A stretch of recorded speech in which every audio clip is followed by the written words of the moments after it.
Deacon Melvin ചൊവ്വല്ലൂരിന്റെ പൗരോഹിത്യ സ്വീകരണവും പ്രഥമ ദിവ്യബലി അർപ്പണവും ഏപ്രിൽ 30 ബുധനാഴ്ച രാവിലെ 9 മണിക്ക് മറ്റം സെന്റ് തോമസ് ഫൊറോന ഇടവക ദേവാലയത്തിൽ നടക്കും.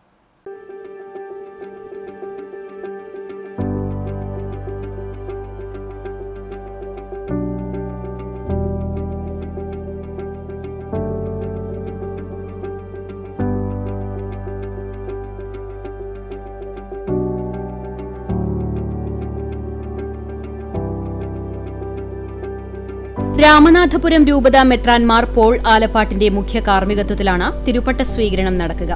രാവിലെ 8:45 ഇരുചക്രവാഹനങ്ങളുടെ അകമ്പടിയോടെ നിത്യസഹായ മാതാവിന്റെ തീർത്ഥകേന്ദ്രത്തിന്റെ അടിവാരത്തു നിന്നും മാർ പോൾ ആലപ്പാട്ടിനെയും ഡീക്കൻ മെൽവിൻ ചൊവ്വല്ലൂരിനെയും സ്വീകരിച്ച് ഇടവക ദേവാലയത്തിലേക്ക് ആനയിക്കും. മറ്റം ഇടവക പള്ളിയിലെ സെന്റ് തോമസ് കുടുംബ കൂട്ടായ്മയിലെ ചൊവ്വല്ലൂർ ചാക്കോച്ചൻ ഓമന ദമ്പതികളുടെ മൂത്ത മകനാണ് deacon Melvin. Mattom saint Francis LP school, Mattom saint Francis higher secondary school എന്നിവിടങ്ങളിൽ നിന്നും വിദ്യാഭ്യാസം പൂർത്തിയാക്കിയ ശേഷമാണ് ഡീക്കൻ മെൽവിൻ വൈദിക പഠനത്തിലേക്ക് തിരിഞ്ഞത്. ബൈബിളിൽ നമ്മൾ കാണുന്നുണ്ട്, സുവിശേഷങ്ങളിൽ അവിടത്തേക്ക് ഇഷ്ടപ്പെട്ടതുകൊണ്ടാണ് അവിടുന്ന് തൻ്റെ ശിഷ്യരെയൊക്കെ തിരഞ്ഞെടുത്തത്. അപ്പോൾ ഞാൻ വിശ്വസിക്കുന്നു ഈശോയ്ക്ക് എന്തോ എന്നെ ഇഷ്ടപ്പെട്ടു. അതുകൊണ്ടാണ് ഒരുപാട് എന്നേക്കാൾ കഴിവുണ്ടായിരുന്നവർ ഈ ലോകത്തുണ്ടായിരുന്നിട്ടും അവരിൽ നിന്നെല്ലാം ബലഹീനനായ എന്നെ അവിടുന്ന് തിരഞ്ഞെടുത്തത്. അപ്പോൾ ആ വിളിയോടെ ഏറ്റവും വിശ്വസ്തനായിട്ട് ജീവിക്കാൻ നിങ്ങൾ എനിക്ക് വേണ്ടി പ്രാർത്ഥിക്കണം.